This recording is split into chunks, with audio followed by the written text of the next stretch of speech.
India's Culture and Its Impact on Communication by Melissa Sineno, Denise Collins, Tyler McNee, and Patricia Voigt. We will be discussing India's culture and its impact on communication. Melissa Sineno will be discussing social customs, collectivism, and tolerance for conflict. Denise Collins will be discussing high context, time, and formality. Tyler McNee will be discussing dress, gender roles, and power distance. Patricia Voigt will be discussing uncertainty avoidance, masculinity, and future orientation. When doing business in India, meeting etiquette requires a handshake. However, Indians themselves use the namaste, where you bring your palms together at chest level and slightly bow your head. Using the namaste is a sign that you understand Indian etiquette. When entering a meeting room, you should greet the oldest or most senior person first. Meetings should always commence with some kind of conversation, as this is part of the getting to know you process. When leaving a group, you should individually bid farewell to each person. Shaking hands is common, especially in larger cities, where the more educated are accustomed to dealing with Westerners.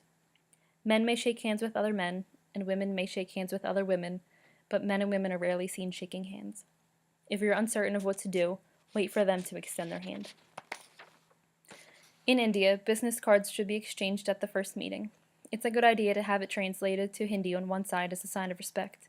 Be sure to give and receive with your right hand, and make sure the card is put away respectfully and not just pushed into your pocket. Indians believe that giving gifts eases the transition into the next life. It's not the value of the gift, but the sincerity with which it's given that's important. Try not to give white flowers, as they are used at funerals. Yellow, red, and green are lucky colors, so try to use them to wrap gifts. And gifts are not opened when received. Indians live in a collectivist society where individuals set aside personal goals for the good of the group. India's people try not to strive for independence or seek individual rights and desires over the group. Indian collectivist preferences are the opposite of the typical American worker. Employees tend to be satisfied with their current position within their team. They may avoid working at a faster pace or at a higher level than others to avoid individual attention. Americans doing business in India should avoid expecting teams to have overachievers or those looking to take on additional responsibilities. Focusing on the group as a whole will be more effective. Indians are non-confrontational. Avoid high-pressure tactics when negotiating, and do not be confrontational or forceful. Indian society has an aversion to saying no, as it is considered rude due to the possibility of causing disappointment or offense. Listen carefully to Indians' responses to your questions.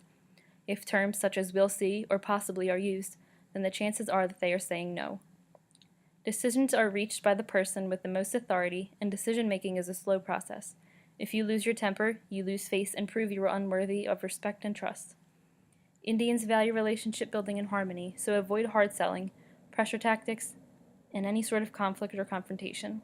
Do not disagree publicly with members of your negotiating team. You should remain calm and maintain harmony at all costs. High context, time, and formality. Have you ever had the opportunity to travel to another country where much of the communication is considered high context, based on the tone of voice, facial expressions, gestures, or situations? An example of this might be that you arrived in an airport in Dubai.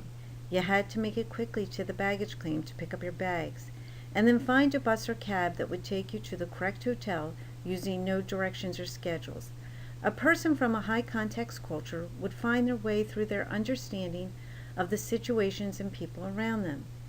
In the United States and in many other Northern European countries, information is understood through directions. We know where to go and what to do by the information provided to us, signs, schedules, and people directing the way. In India, it is incumbent upon the traveler or native to look for social cues for finding this information. The United States has a monochronic view of time, meaning we look at time as being tangible. In India, their view of time is polychronic, meaning they have a more fluid view of time. It is important to have an understanding of the polychronic view if you plan to communicate well in the Indian business environment. The perception of time is different. A meeting may be scheduled at 2 o'clock, and the group does not arrive until 2:10 or 2:20. This is considered normal in India. Meetings that are considered successful tend to exceed the scheduled time frame. Deadlines are not viewed as vital as they are in the United States. Family responsibilities take priority over work, and rescheduling meetings can be a common interference.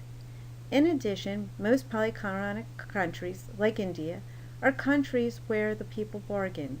Again, if the merchant opens his business late, it's okay, as the customers are not likely to be there first thing in the morning anyway.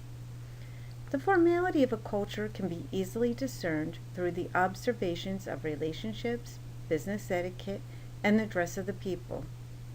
When working to establish a relationship with someone from the Indian culture, it is important to be cognizant of the more formalized Indian organizational practices.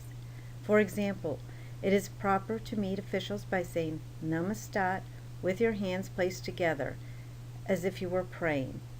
When you are ready to leave the meeting, each person should be bid farewell individually. Religious beliefs will determine how formal you are to be at the table. Indians revere titles they work for, such as professor, doctor, and engineer. As we grow more diverse in the United States, recognition of these practices will become more apparent.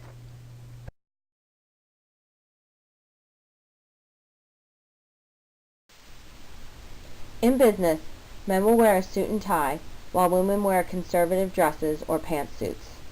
A business casual look for a man is short-sleeved shirt and long pants. Shorts are only acceptable for exercising. Women are required to keep their upper arms, chest, back, and legs covered at all times for a business casual look.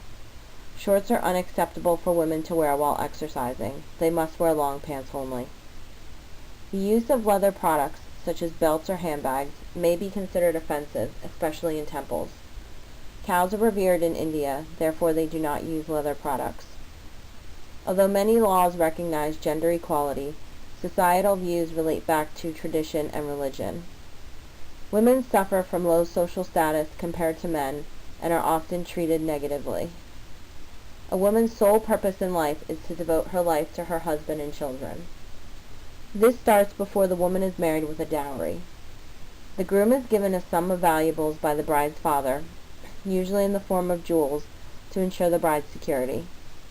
Women are expected to cook, clean, and run the household. Her joy is to see her husband satisfied. She is to be submissive and attentive to her husband's needs. She is not to question authority, and her goal is to keep him happy. Men and women are both placed in the same educational system. However, when women turn 14, they are pulled out of school to help with chores at home. The role of the women is to reproduce and take care of the household. Therefore, education is not needed to perform these duties. Divorce in the Indian culture is rarely witnessed, and it is seen as a shameful failure of a woman's inability to maintain her marriage and family. Women generally do not receive any property or inheritance resulting from divorce. Widows are also treated unfairly in society. Widows are blamed for their inability to keep their husband healthy. They are ostracized from society and are often made to wear unflattering clothing and shave their heads. Women's health is also practically non-existent. Women generally do not receive treatment for health issues, including women who have a mental health illness.